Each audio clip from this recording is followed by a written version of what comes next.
Hey folks, good morning, good people. Welcome to the Daily Brexit. Reporting from Euro Disneyland for Infowars.com.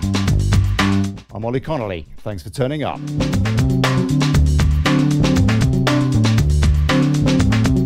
And now, London's nightmare. London Assembly Member David Kurten from UKIP is here with his verdict on the controversial mayor who openly hates the POTUS he is about to welcome to London and hopefully to keep safe.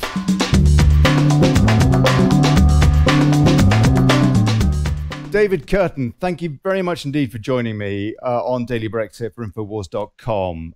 Tell me, sir, as a London Assembly member holding this mayor to account, should the president trust his security in this man's hands? Well, I hope the president's going to bring his own security. I'm sure he will.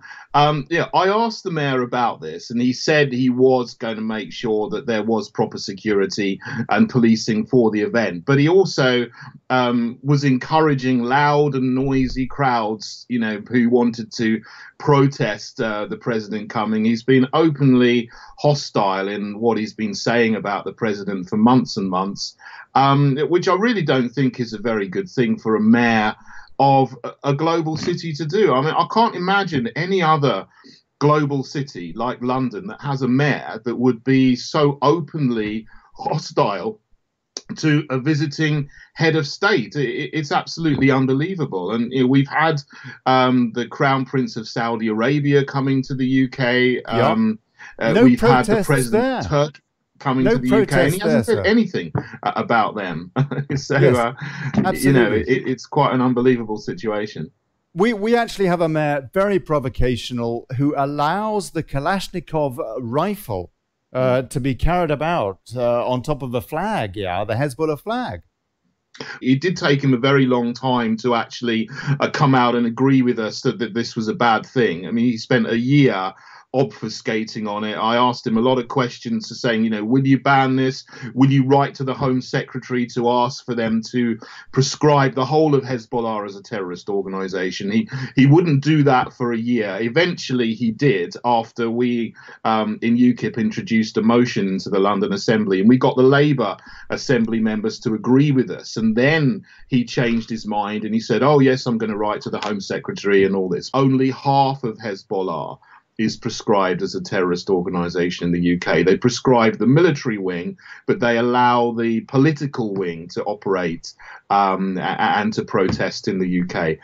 Now, we've got a new Home Secretary that said he's going to, thinking about prescribing the whole of Hezbollah. So hopefully by this time next year, they will be prescribed as a terrorist organization, and this Al-Quds Day parade will not happen anymore in London. But it's not thanks to the mayor, because he spent a year dragging his feet on the issue. In fairness to this mayor as well, the police cuts are largely out of his control, no?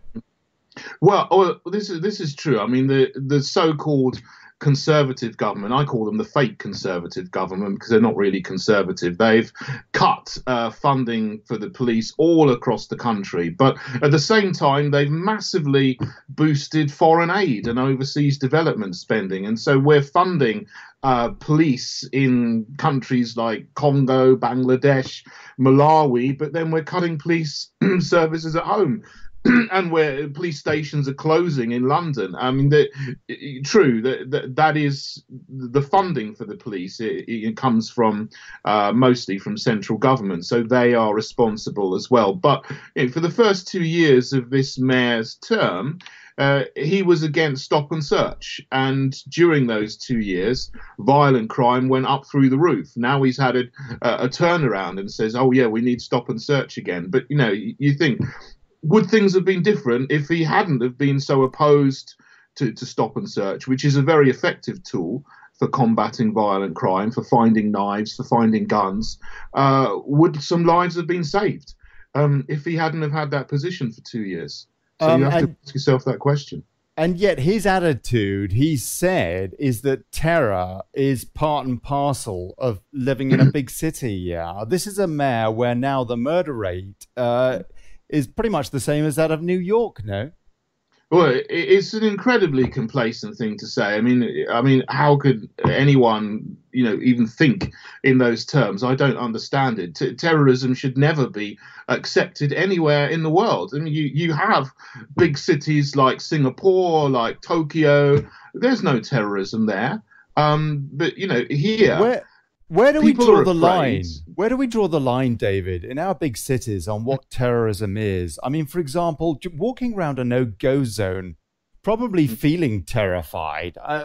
You hear what I'm saying? I mean, it's almost now endemic in the fabric of some of our big cities, such as London. And it seems that people like Khan just are not looking to address the issue. Well, it's all over Europe, and there was a study done a couple of weeks ago that showed that there's been over 1,000 people in the last 4 years who have actually been either killed or injured because of asylum seeker terrorists. That's not even half the story. There are homegrown terrorists as well. But there is this aspect of radical Islamist terrorism, jihadis, carrying out most or the vast majority of terrorist attacks in Europe. We haven't just seen it in this country, London and Manchester. There's been Paris, there's Nice, there's Berlin, there's Stockholm, there's Brussels, there's Madrid. Not to mention the attacks on cities in Israel, St. Petersburg. And all of this is jihadis carrying out terrorist attacks, and people seem to be so politically correct that they won't deal with it. But there is a very, very real problem with jihadis carrying out terrorist attacks. And unless we are honest about that, we're not going to actually deal with the root issue of the problem. Briefly, sir, is it fair to say that this is a tackle that does need to be thrashed out between both the London Assembly, the mayor, and government, national government? What, you mean the issue of Islamic terrorism? Well, the issue of making our streets safer, which clearly includes Islamic terrorism very largely, yes. That's part of the problem. I would say there's three things which have created a perfect storm. One is the cuts in the police. So there just isn't the numbers of police to do preventative policing and community policing. And what we have now is a police force that's been stripped down to the bone. And so it's only a reactive force. Something happens, the police go out and react to it. But there's very little work to prevent crime. So that's the fault of the central government. Then there's the political correctness, which doesn't acknowledge the root causes of these crimes. And that's something to do with the fake Conservative Party and also the mayor, who's pushing this agenda of hate crime and hate speech. And there's a lot of officers dealing with, trivial incidences on the internet where someone says they've been offended. Police time is going into looking at those rather than going out and dealing with the real hard issues. Then there's also the wider issue of fatherlessness in society, which is something no one mentions at all. I mean, there's been huge family breakdown over the last 50 years. I mean, that's been encouraged by many of the policies of previous governments, and it's just now sort of seen as something that's normal, but it isn't normal if you look at history and if you look at geography. I mean, other countries don't have such an issue of fatherlessness, particularly in the Afro-Caribbean community. When kids grow up without a father, and at the same time, the police withdraw, so there's no authority figure either in the home or the police are not acting. I mean, a lot of kids today think the police are just a joke because they're not around. They're not afraid of them or doing anything. Then you have huge issues with violent crime. David Kurten, thank you so much, sir. Thank you very much. Pleasure to talk to you again. You've been checking out Daily Brexit on Infowars.com. Here's to us and bugger plutocracy.